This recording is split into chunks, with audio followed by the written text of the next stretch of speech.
Este Portugal fenomenal não precisa de receita médica, mas vai levar-nos pela história de alguns dos edifícios que, noutros tempos, cuidaram da saúde dos portugueses.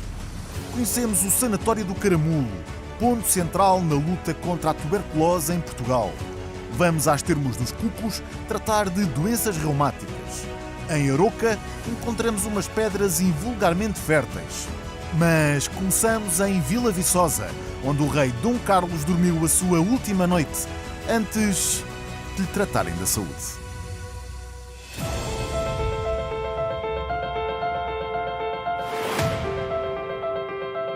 Esta é uma história com mais de 100 anos que nos transporta até o ano de 1908, o ano do regicídio, quando o rei Dom Carlos I e o príncipe herdeiro, o filho Luís Filipe, morreram, foram assassinados. Ora, e onde é que dormiram a última noite? Neste palácio. E nós vamos mesmo observar o quarto, mas também vamos observar a carruagem ou landau que transportava a família real nesse dia fatídico. Isto porque a família real passava férias aqui. Estamos no Paço Ducal, Vila Viçosa, pertence à Casa de Bragança e, acredite, é um paço fenomenal. Antes de mais, tenho de confessar que é fascinante estar aqui e pensar que tantos reis e tantas rainhas já pisaram este mesmo chão, já passaram por estes corredores, porque o paço em si foi construído há mais de 500 anos. Pertenceu ao Duque de Bragança. No entanto, eu acredito que este paço e mesmo Vila Viçosa ganham logo outra dimensão quando a Casa de Bragança assume o trono. Mas aconteceu exatamente o contrário. Foi assim. Exatamente. Perdeu a importância. Perdeu a importância. Que engraçado. Porque durante o período em que os duques de Bragança aqui residiam, isto era uma segunda corte. Era, digamos que a seguir a Lisboa, o lugar onde a segunda pessoa na lista de importância do reino vivia e com ele toda a sua corte própria e todas as pessoas que o serviam e que chegaram a ser 300. Lembra-se dos antigos, os seus pais ou avós, em conversas, falarem do tempo em que os reis ainda estavam por cá? Isso não me lembro. Lembro-me de estarem no palácio, isso lembro-me deles falarem sobre isso. Agora de verem, não. A minha avó, morava aí nessa rua, lembra-se da Dona Amélia. Ela gaiatinha pequenina, quando passavam, dava o equivalente antigamente a 2 tostões, 5 tostões. Lembra-se disso, lembrava-se disso, coitada, já faleceu. Estamos a passar pelo quarto da rainha, que também dormiu cá na última noite, e o rei Dom Carlos I dormiu a última noite da sua vida nesta cama. Nesta cama, sim. Neste quarto. E porquê que o rei estava aqui muito bem? Estava em Vila Viçosa, descansado, digamos assim. Porquê que de repente, naquele dia, decide tenho de ir para Lisboa? Porque foi de uma forma um bocadinho inesperada. Bom, o clima político estava muito, muito tenso. O rei é avisado que corria, inclusive, a perigo de vida. Sabia-se que havia movimentações republicanas que poderiam pôr em risco a sua própria vida, mas naturalmente o rei decide que tem que estar presente na capital num momento tão difícil e vai. E ao chegar a Lisboa, vai então no landau, que num primeiro momento lhe é aconselhado seja fechado, mas o rei prefere... Eu pensei que isso era mito, é mesmo verdade, que aconselharam. E ele, mais um ato de coragem, disse não. Quero mostrar aqui toda a minha força e coragem. Bom, no fundo, quer mostrar que não tem medo dos inimigos e foi isso que foi fatal. As marcas não mentem, aqui estão. E vemos várias marcas, um tiro, uma segunda bala, aqui também. O rei, Dom Carlos, levou o primeiro. Segundo consta, certeiro, no pescoço. E depois o que é que aconteceu? Toda a gente sabia que era um dos melhores tiros do reino. O rei ganhava tudo o que era prova em competição. Portanto, ele não podia ter tempo de responder, porque então aí, seguramente, que o atentado teria abortado. Portanto, teria que ser logo o primeiro tiro a ser fatal. O príncipe Dom Luís Filipe também tenta ainda responder e é justamente quando se põe de pé para defender o pai, que é também atingido. E dispara. Ele chega a disparar. Chega a disparar, sim. E essa arma também está cá. Essa arma está cá. Sr. Manel, já viu? Ali está a arma que o príncipe herdeiro disparou. Dom Luís Filipe foi mesmo com aquela arma. Já viu a feliz coincidência? Tem exatamente o mesmo nome do último rei de Portugal. É verdade. É por essa razão que recebeu o nome Manel? Não sei, não sei. Mas o facto é que trabalhou cá há muitos anos. Quantos anos é que Trabalhei trabalhou cá cá? há muitos anos. Quantos anos? Desde os 28 anos de idade até à reforma. Quase 60 anos. E o que é que fazia por cá? Fazia tudo. Fiz guarda noturno, de noite, na rua e depois dentro. E trabalhei na armaria, na limpeza das armas, onde estamos agora. Quando era miúdo, ainda quando era gaiato, as pessoas ainda tinham memória, os seus pais, os seus avós, ainda tinham memória do tempo em que o rei vinha para cá. Tinham. Tinham? Tenho bem, o meu pai falava muito do rei. O que é que eles diziam? Era dizer tudo, que eram boas pessoas, tratavam bem toda a gente. Bom, a rainha Dona Amélia talvez não fosse um alvo, mas o Dom Manuel II era. Ainda tentam, ele apanha um tiro no braço, a Rainha Dona Amélia também se põe de pé com o ramo de flores, há aliás muitas gravuras da época que a mostram nessa posição. Mas o próprio Dom Manuel II é atingido. É atingido no braço. Ainda é atingido, mas consegue escapar. Porque, entretanto, há de facto a reação dos guarda-costas, enfim, de quem fazia a segurança pessoal do rei. Dom Manuel II sobrevive e assume o trono com apenas 18 anos. Ainda visitou por diversas vezes Vila Viçosa, mas com a implantação da República em 1910, teve mesmo de partir para o exílio, em Londres, mas sem nunca esquecer Portugal e a Casa de Bragança.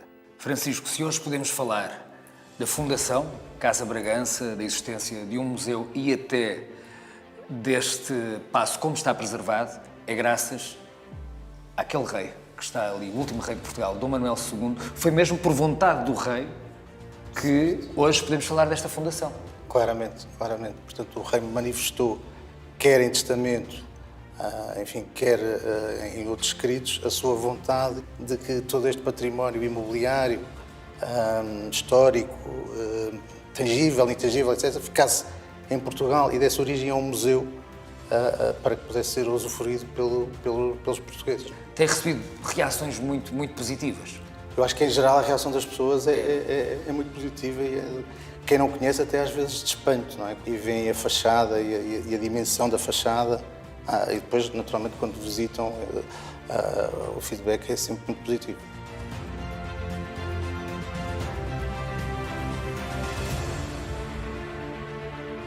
Foi a última morada do rei Dom Carlos I e do seu filho, o príncipe herdeiro Luís Filipe, e também uma das grandes vontades do último rei de Portugal, Dom Manuel II, criar uma fundação, um museu e preservar este paço. E ainda bem, até porque aqui a história ganha vida, neste paço fenomenal.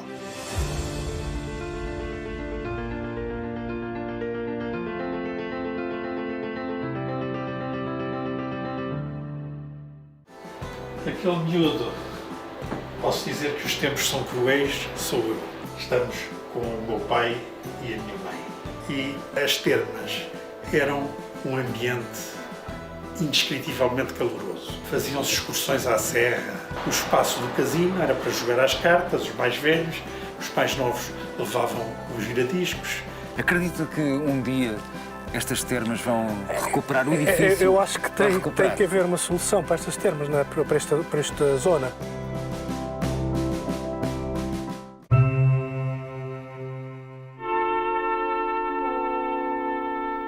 Nas encostas da serra e mesmo no seu cimo, a 800 metros de altitude, erguem-se vários sanatórios onde os enfermos podem recuperar a saúde. É aí que o progresso se patenteia. Arquitetura moderna, processos clínicos modernos, boas ligações de caminhonagem colocam o Caramulo entre as terras mais progressivas.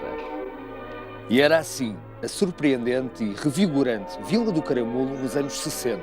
Chegou mesmo a ser a maior estância sanatorial da Península Ibérica e uma das mais importantes da Europa, no que diz respeito ao tratamento da tuberculose. 1958, tive uma gripe asiática. Aqui eu senti muito bem, era um oásis o Caramulo nessa altura. Era, não é? Nós tínhamos cinema, nós tínhamos tudo o que era preciso. Cinema. Restaurantes, ouvi dizer que tinham uma rádio até. Tínhamos a rádio, Polo Norte, exatamente, porque isto tinha uma vida social intensa. Havia pessoas que passavam aqui 3, 4, 5, 6 anos. O Caramulo, nos anos 60, era considerada quase uma cidade. Tinha umas centenas e centenas de funcionários, porque isto tinha 18 ou 19 polos portanto, a trabalhar. João Lacerda, bisneto do fundador, Jerónimo de Lacerda, que em 1921 decide criar precisamente o Grande Hotel. Longe de imaginar a dimensão que depois tudo isto iria ganhar. O crescimento está-se pela necessidade, não é? Porque a tuberculose era um flagelo e havia a necessidade de curar toda essa população que tinha essa necessidade de fazer a cura contra a tuberculose. Foi a primeira vila em Portugal pensada de raiz, uma vila com o primeiro saneamento básico também no nosso país. Era de vanguarda e conseguiu perceber do melhor que se fazia lá fora. Então vai buscar ideias lá fora, desde a central de tratamento para os lixos, faz também uma barragem para fornecer energia à estância sanatorial.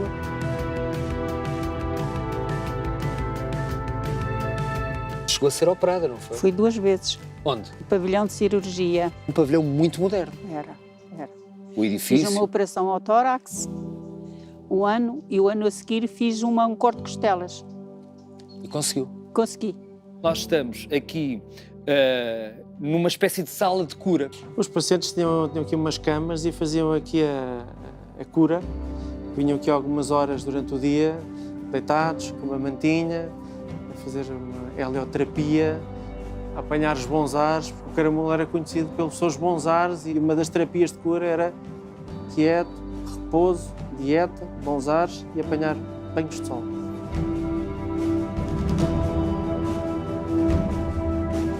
O que eu sinto é Portugal nos anos 40, 50, com a ditadura, era um país muito cinzento. O caramulo não, o caramulo era um espaço. Andou sempre mais. O Dr. Oliveira Salazar gostava muito de vir ao caramulo. Também vinha cá. E vinha cá também, portanto, e tinha aqui uma casa. Imensos estudantes de arquitetura vêm cá, querem fazer trabalhos de investigação. Porque é que tinha esta arquitetura, porque é que não tinha outra. E a arquitetura está toda, se repararem, todos os sanatórios têm estas varandas fantásticas para se fazer a cura pelos bons ares. E o museu, ou seja, na altura quando o museu surgiu, também era um museu muito à frente da sua época. O museu é um edifício extremamente bonito.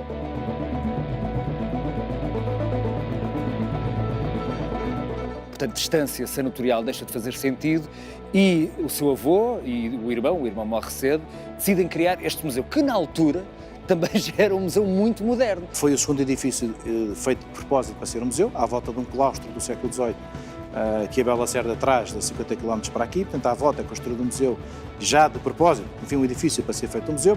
Mais tarde, a partir do ano 2000, o museu então começou finalmente a abrir as asas, digamos assim, para outros voos, para se tornar realmente eu diria o player da região. Já convosco, já com a quarta geração.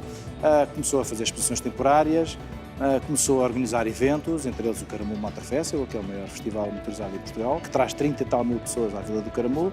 O próprio Museu da Estância Sanatorial do Caramulo, que está a fazer 100 anos agora, celebraria agora 100 anos da sua fundação, está a ser criado, está em obras.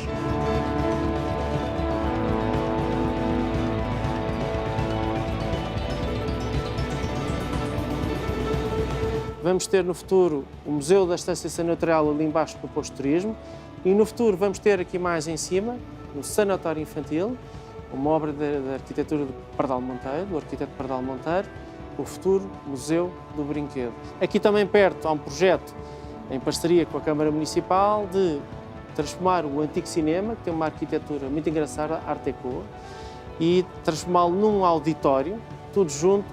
Eu acredito que o caramulo daqui a 3 ou 4 anos seja um caramulo totalmente diferente connosco.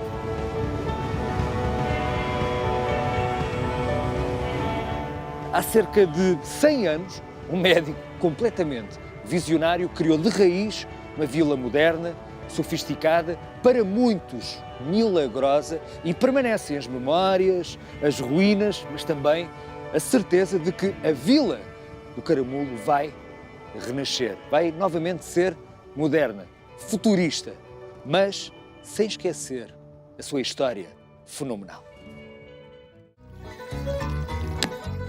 Olha para isto, como isto é bonito. Olha o começo dela, como é que a pedra começou-se a gerar. Aqui está tudo. Olha aqui o granito, como é que ela conseguiu levar este granito lá para dentro? É um fenómeno geológico mesmo único. Ouviu bem, único no mundo.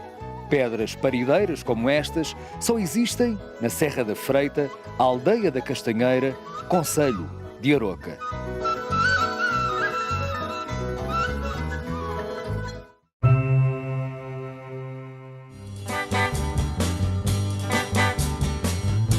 Há 200 anos era impensável fazer praia. Reinava a época áurea do termalismo, com as suas estâncias românticas decoradas com arte déco, colunas e banheiras de mármore.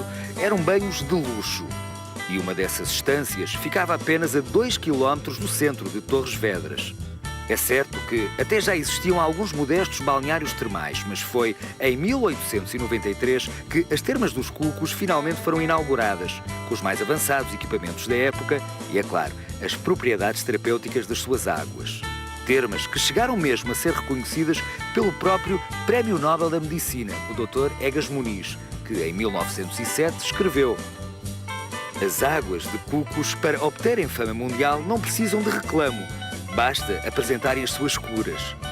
As termas estão encerradas há mais de 20 anos, mas olhando para a beleza dos seus jardins e, é claro, a classe, o requinte, a elegância deste edifício, facilmente conseguimos imaginar como foram os anos de ouro das Termas dos Cucos. Mas atenção, a sua história ainda está bem presente, já vai perceber porquê e merece ser contada, até porque é uma história fenomenal.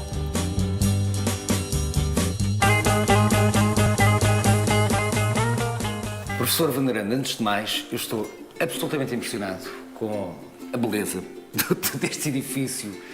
As paredes, os arcos, os tetos em mármore, tudo arte déco. E depois isto parece mesmo que estamos a fazer uma autêntica viagem no tempo. Esta placa que está aqui foi apresentada no dia da inauguração, foi oficial. Do dia da inauguração, 1893? Exatamente, da inauguração, dia 15 de maio de 1893. Agora, porquê é que isto foi construído nesta altura, precisamente nesta altura? Para além da dinâmica da própria família Neiva Vieira, quando começou a tomar conta disto. As águas eram terapêuticas. Mas ainda há um outro pormenor que levou à construção disto, que foi exatamente a crise da filoxera. A praga nas vinhas. Que provocou muito desemprego aqui na zona e o próprio proprietário Neiva Vieira viu que havia uma possibilidade de empregar as pessoas. Tinha um projeto muito mais grandioso ainda do que aquilo que a gente vê, que já é grandioso. Mas na altura megalómano mesmo. Que era a construção quase uma vila. Isso existe ali em projeto? Existe um projeto com de 40 vivendas. 40 vivendas. Os quais só foram construídos aqueles 2 chalés. Exatamente, mas eram 40. E um elevador que ia até o topo da colina, com mais chalés lá em cima. Portanto, era uma coisa... Era assim uma coisa em grande, quer dizer, mesmo assim era uma nova vila.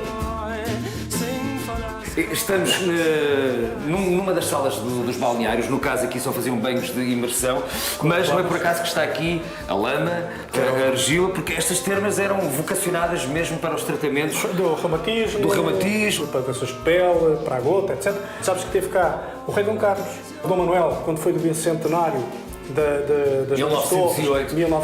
E atenção, este ano, 1908, é precisamente o ano do regicídio. O seu Dom Manuel veio poucos meses depois. O regicídio foi em fevereiro de 1908 e isto foi para aí em agosto de 1908. Portanto, provavelmente foi dos últimos atos oficiais de Dom Manuel II, porque depois veio a República em 1910. Mais uns 2 anos, pronto, foi. Mas que é importante, ele esteve mesmo cá. E também tivemos aqui o António José de Almeida, Presidente da República, da Primeira República, também frequentou estas termas. Monarquia, republicanos e mais recentemente também o Presidente. Nos últimos tempos tivemos o Aristides Pereira, o primeiro Presidente de Cabo Verde, que até chegou a comprar moradia aqui em Torres Vedras, que frequentava estas termas também.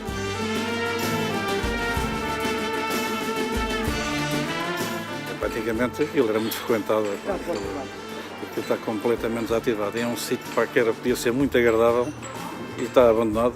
A única coisa que eu me lembro é que aquilo ainda estava a estar bom. Foi há 46 anos, quando eu me casei, que aquilo tinha uma vista bonita, tinha lá as árvores. José António Neiva Vieira cresceu nas termas, enquanto o seu pai, médico e diretor da estância, dedicava todo o seu tempo e coração às Termas dos Cucos. Aqui está o meu tio bisavô, José Gonçalves Dias Neiva. Aquele miúdo, posso dizer que os tempos são cruéis, sou eu. Estamos com o meu pai e a minha mãe. E as termas eram um ambiente indescritivelmente caloroso. Faziam-se excursões à serra. O espaço do casino era para jogar às cartas, os mais velhos. Os mais novos levavam os giradiscos, com os seus discos, faziam os bailes. Todas as semanas, ou de 15 em 15 dias, lá vinha mais um ilusionista, mais um mágico. E era uma grande festa. Aqui está o edifício dedicado à recreação, casino. Isto era o casino, Costa, que a Amália veio cantar aqui também. Depois, nos anos 60 já, graças ao Dr. Neiva Vieira, que era mesmo médico, a especialidade dele era mesmo a ciência que estuda a água, a hidrologia, as termas também ganham um novo ímpeto, não é? Ganham outra dimensão e voltam outra vez a estar no mapa, digamos assim. Sim, e isso até ele falecer foi assim, e foi com o falecimento trágico do Dr. Neiva Vieira, um acidente de comboio, não? Um acidente de comboio. Que aliás provocou o descarregamento do próprio comboio, intercidades, e ele faleceu nessa em 87. Também começámos a entrar com umas dificuldades económicas a nível nacional, etc. E depois em 98 foi a última vez que estas termas funcionaram, não é? Acredito que um dia estas termas vão recuperar o edifício? Eu acho que tem que haver uma solução para estas termas, não é? para esta zona. E acredito que gostava um dia de fazer aqui umas visitas guiadas a contar a história, não gostava? Sim, claro. Quem sabe? Quem sabe? Nós temos o pragmatismo, estar abertos a quaisquer soluções. No meu coração, as termas dos Cucos são a minha infância, são a minha adolescência e será sempre qualquer coisa que ocupe um espaço poderoso para os meus afetos. E porquê o nome Termas dos Cucos? Porque lá diz o povo, é neste preciso local que cantam os primeiros cucos quando chega a primavera. As termas continuam encerradas, mas há a forte esperança de um dia recuperarem o brilho de outrora. E eu espero bem que sim, até porque estamos a falar de termas fenomenais.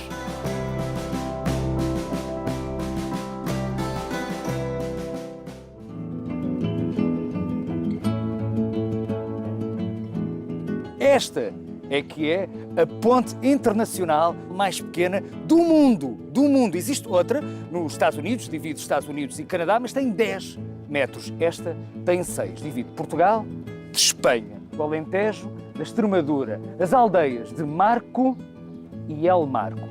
O meu pai era português. Sim, a minha mãe era espanhola. E o Guilherme é português ou espanhol? Eu sou espanhol. No se nota. En el marco español llegó a tener 4 tiendas con 4 cafés. Se le bautizó como la pequeña Andorra española. A sério? Sim, sim. Duas aldeias vizinhas, de países diferentes, mas com um passado, um presente e um futuro ibérico comum. Fenomenal.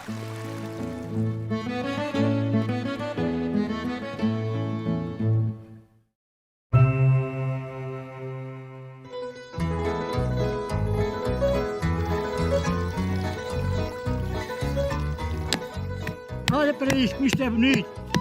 Olha o começo dela, como é que a pedra começou-se a gerar. Aqui está tudo. Olha aqui o granito, olha. Como é que ela conseguiu levar este granito lá para dentro? É um fenómeno geológico mesmo único. Ouviu bem? Único no mundo. Pedras parideiras como estas só existem na Serra da Freita, aldeia da Castanheira, concelho de Aroca.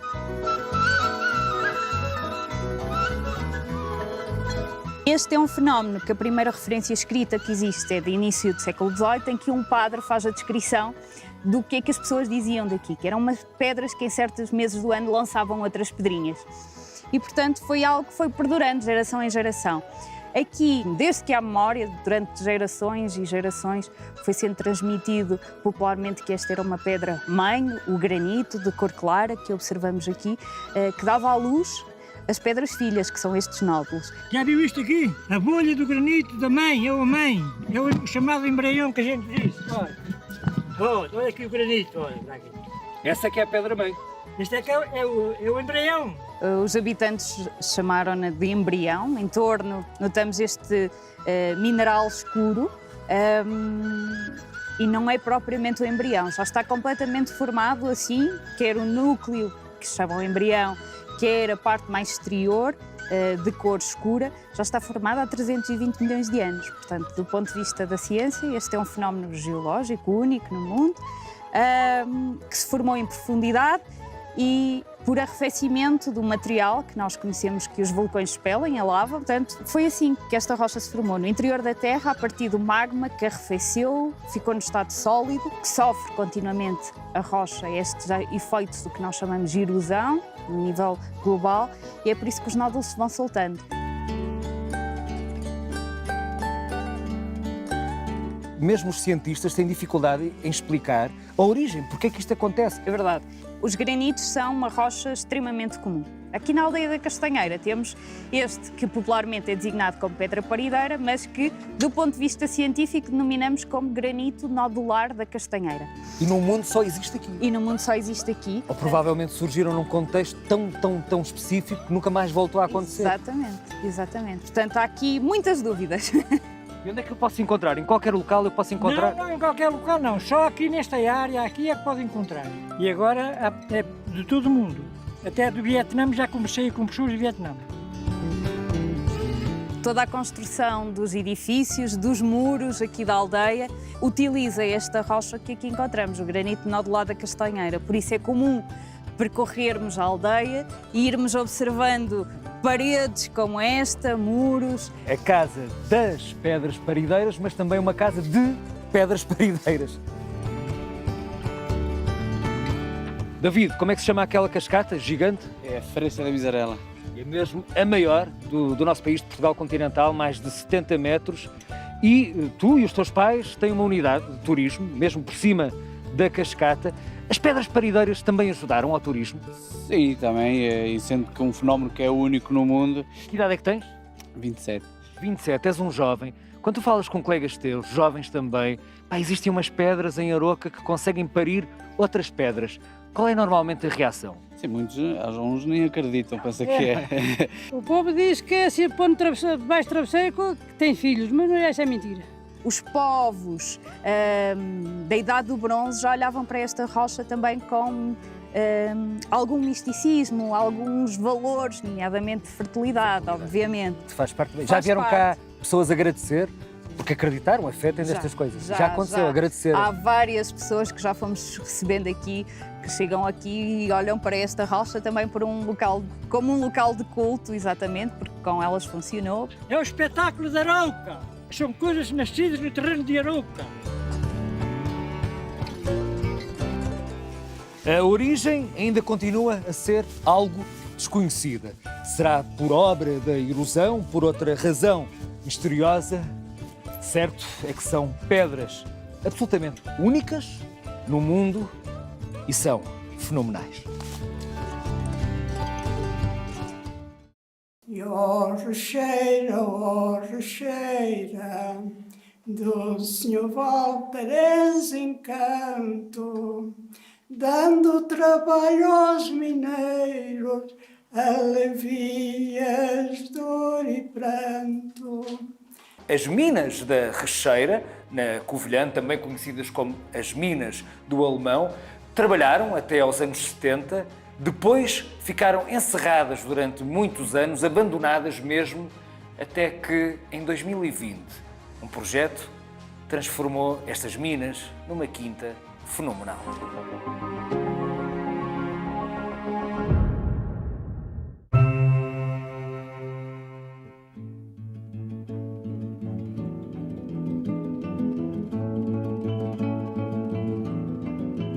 Sim, 6 metros.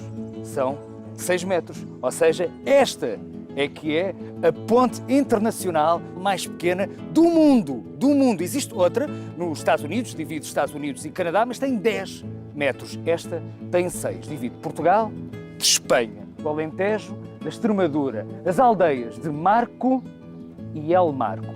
O mais interessante é que até existe uma ponte a dividir estas aldeias, mas para todos sempre foi uma só aldeia, uma aldeia ibérica. Fenomenal.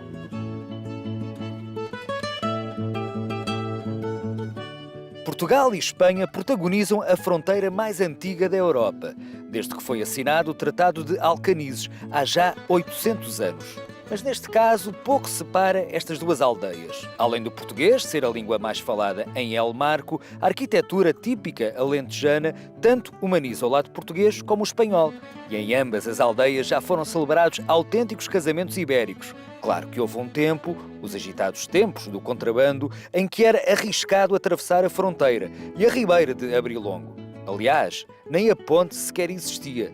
E ainda hoje, outras diferenças permanecem, como é o caso do Natal. Será celebrado da mesma forma tanto em Marco como em El Marco e em relação às horas.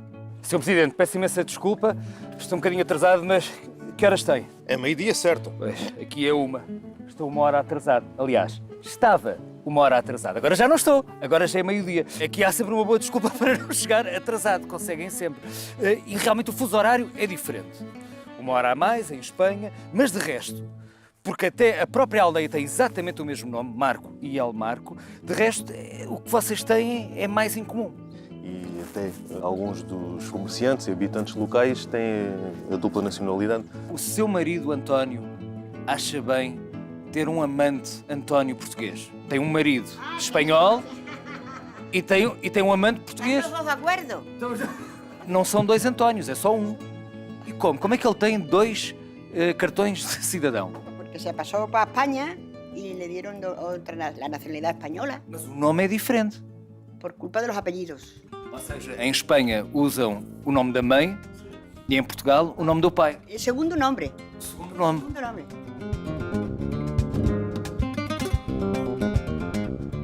E eram mais os portugueses que iam para a Espanha ou os espanhóis que vinham para Portugal? Há mais o fenómeno de portugueses que vão para a Espanha. Uma questão de oportunidades, sermos mais aventureiros e termos mais... Português é mais aventureiro, não é? Mais, sim, sim. O espanhol ficava mais... São mais enraizados. Eu fui para a Espanha e ganhava lá 4 vezes mais que cá. 4 vezes mais? Mais. E então foi o motivo de ficar lá. Eu noto, a filha percebe perfeitamente português. Em casa falava para nós, falava em espanhol. Depois falava para a minha mãe, como a minha mãe é daqui do Marco, do lado espanhol, falava em português. Então nós sempre estávamos a ouvir português desde pequenos. O meu pai era português. Sim, a minha mãe era espanhola. Sabe? E o Guilherme é português ou espanhol? Eu sou espanhol. Mas não se nota. É que eu fui criado aqui, é impossível. Eu falei português desde que era pequeno.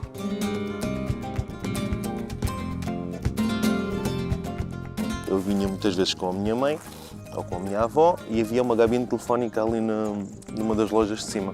E nós vinhamos cá telefonar para os nossos familiares espanhóis. Ah, claro, pagavam menos. E era mais simples. Se ligassem de Portugal era uma chamada internacional. Era. Ligavam de Espanha, era uma chamada local. Mas mesmo assim havia convívios. Sim, no havia. Tempo, o Luís já me contou, no tempo do seu avô, certo. Havia bailes. Havia salões de baile aqui de um lado e do outro. Por isso é que aconteciam os casamentos ibéricos. Sim. Fui sempre aos bailes a acontecer. Sempre foi aos bailes espanhóis. Porquê? Gostava mais de ir ali à Espanha. Aos bailes era, pronto, o espanhol sempre foi mais divertido que o português. Eu casei com um espanhol. O meu avô também era espanhol, mas os meus pais eram portugueses e toda a família do meu pai era portuguesa. Como é que conheceu o seu espanhol? Éramos vizinhos. Mas como assim? As hortas dos pais, tanto dos meus como dos pais do meu marido, estavam separadas só pelo rio Abrilongo. E como é que namoravam? Passava... Do lado português ou do lado espanhol? Mais o meu marido é que passava para Portugal e passava por um pontão, que dizíamos aqui, a 2 paus com umas tábuas atravessadas. Até um dia passou, chovia tanto, a crescida era tão grande, teve que tirar os sapatos para cruzar pelo pontão, para não molhar os sapatos. Depois pôs os sapatos e as minhas outra vez para ir ver-me a casa. O amor tem destas coisas. No dia do seu casamento, vestida de noiva. Atravessou para o lado espanhol. Sim, sim, vestida de noiva, para me trazer até à igreja do Santa Filão, onde foi o meu casamento. Mas o quê? Atravessou o rio com o vestido de noiva? Pois sim. Como é que se consegue atravessar um rio? Saltar uma parede e tudo, que aqui se vê a parede, tive que saltar essa parede e assim para que não se me sujasse, senão quando chegava à igreja já estaria tudo sujo. E correu muito bem.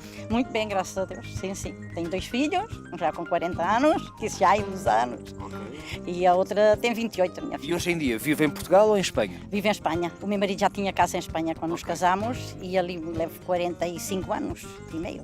Mas eu tenho algumas curiosidades. Diga lá. Por exemplo, o Natal.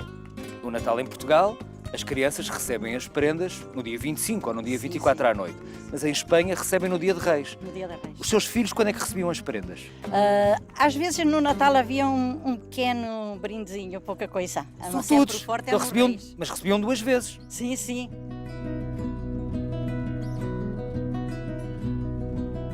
Estes casamentos, estes convívios, como é que tudo se fazia? Como é que se atravessava de um lado para o outro? Atravessava-se por umas pedrinhas. Pedrinhas? Pedrinhas. As primeiras que, lembro-me, eu era pequenina e eram 4 pedrinhas que estavam na... E depois já fizeram então uma pontezinha assim com umas tábuas, uns pausitos, para se poder passar melhor, porque nem toda a gente conseguia dar um salto a passar as pedritas. Esta sou eu. Quantos anos tinha? Tinha pai, tinha 13 anos, eu tinha 12 ou 13 anos. Eu vim para aqui com 10 anos, tinha 12 ou 13 anos. Já tem esta casa há quantos anos? 44 anos. Ainda se recorda há 44 anos como é que era? Como é que é? Naquela altura vendia-se muito mais que agora. Era o café, era a cerâmica, e era os jogos de banho. Vendia mais aos portugueses ou aos espanhóis? Mais aos espanhóis. Eu ia mais a minha mãe, aqui as minhas amigas, íamos à Espanha, lá aos bailes. E o meu marido ia com a carga de café, ali por mato, ia levar o café e depois ia ter lá comigo aos bailes.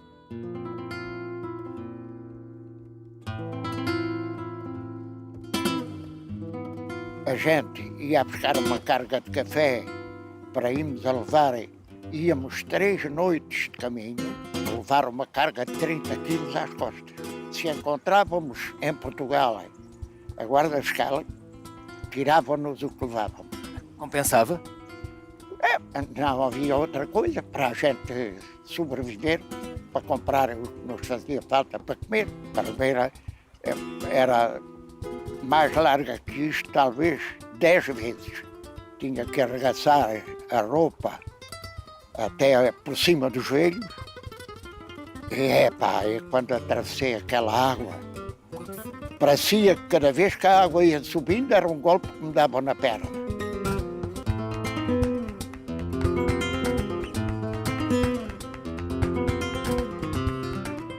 Não são todos os países que se podem gabar que têm a ponte mais pequena, a ponte internacional mais pequena do mundo.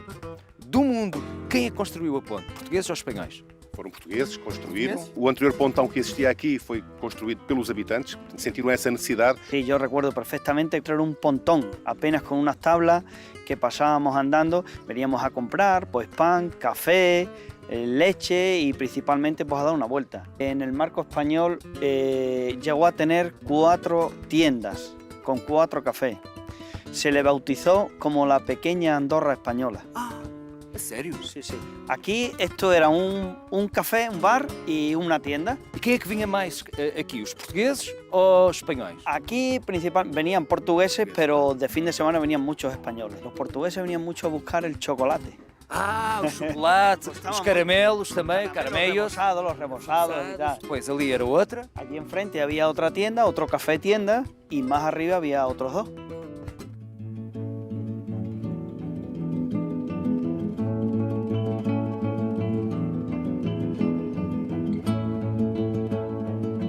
Nós participamos nas feiras que a Codoceira promove, a Codoceira participa nos eventos que nós promovemos e, portanto, tentamos assim criar sinergias para a divulgação em conjunto deste território. E o município está integrado num projeto do novo Bauhaus europeu para melhorar aqui a imagem do local, dando também aqui condições para que os residentes possam ter espaços onde possam estar, onde possam conviver, os poucos que são, e aqueles que eventualmente queiram vir, mas também dar condições de acolhimento a quem nos visita. Esto es un atractivo turístico muy importante, es único en el mundo y por lo tanto tenemos que suplementar las mercancías que se vendían con el turismo ahora.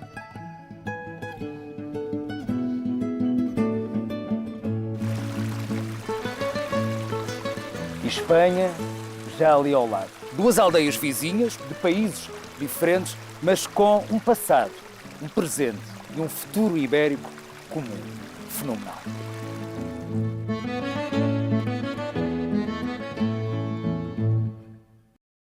Ó recheira, do Senhor Valparaíso encanto, dando trabalho aos mineiros, alivias dor e pranto. dando trabalho aos mineiros, alivias dor e pranto. Nos anos 40, César Fernandes descobriu na aldeia de Barco, Covilhã, filões de minério de estanho e wolfrâmio. É certo que a Segunda Guerra estava a terminar, mas a corrida ao armamento ainda era apetecível. E de imediato, investidores alemães decidiram explorar a mina. Daí ter sido rebatizada de Mina do Alemão. No entanto, foi sol, ou melhor, minério de pouca dura, já que o wolfrâmio, nos anos 70, começava a desvalorizar e o complexo mineiro viu-se na obrigação de travar a sua exploração e apenas assumir funções de espaço para o tratamento de outros minérios da companhia alemã. Em 1996, a mina encerrou mesmo e ficou completamente abandonada durante mais de 20 anos, até que em 2020 algo fenomenal aconteceu. Luís, como é que surgiu esta ideia de transformar uma mina num projeto turístico, o que não é muito comum? Como é que surgiu essa ideia? Não. Há 8 anos atrás, quando a nossa administração comprou esta quinta privada, esta mina privada, que estava abandonada, estava vandalizada, não é? A nossa administração percebeu que tinha aqui um nicho de mercado inédito e único em Portugal. Foi formatando, foi recuperando não só as casas mineiras, o espólio mineiro, como também recuperando e transformando as várias galerias mineiras num ex-libris em termos da visitação guiada ao complexo mineiro. Mas depois vocês não olharam para este espaço apenas como uma mina, olharam aqui também com potencial turístico, recreativo também, e começaram a diversificar o leque de atividades. Ou seja, aqui não só a pessoa pode ter uma visita guiada e conhecer a história da mina, como também criam eventos, almoços, provas de vinho. No fundo, o que nós tentamos promover é uma experiência única, diferenciadora e inovadora.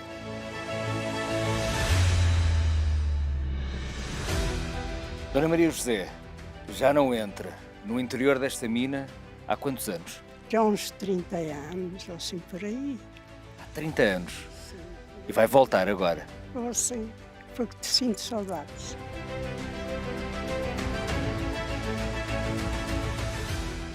Onde é que está a Dona Maria José?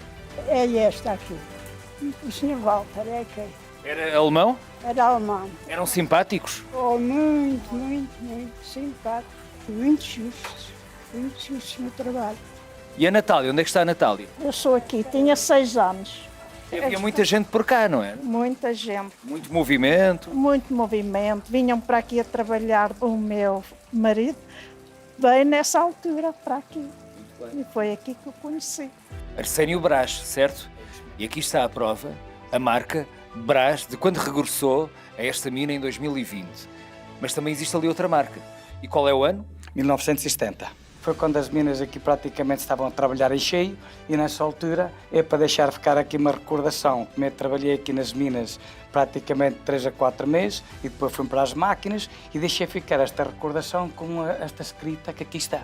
Percebemos que além das visitas guiadas para os turistas, para as famílias, para o conceito de família, começámos também a perceber que havia aqui uma componente também ligada muito à parte didática, mas também recreativa, quem quiser pode realizar uma festa. Exatamente. Aqui, Depois, nós temos também dentro da mina um salão de festas, onde tem uma capacidade para 50 pessoas sentadas. Depois também temos fisicamente uma galeria de estágio de espumantes e de vinhos, dos vinhos Almeida Garrett, que são aqui da Covilhã, que já vai na 5ª geração da família do poeta, do escritor, do dramaturgo, do político, em que depois também temos a componente de fazer prova de vinhos, dos vários vinhos e dos vários espumantes que nós temos a estagiar dentro da mina, que é uma inovação também a nível nacional. Isto é, em Portugal não existe nenhum estágio de espumantes e de vinhos dentro do antigo complexo mineiro, numa atmosfera muito única em termos de umidade, temperatura e escuridão completa, que faz com que os espumantes e os vinhos sejam um ex-libris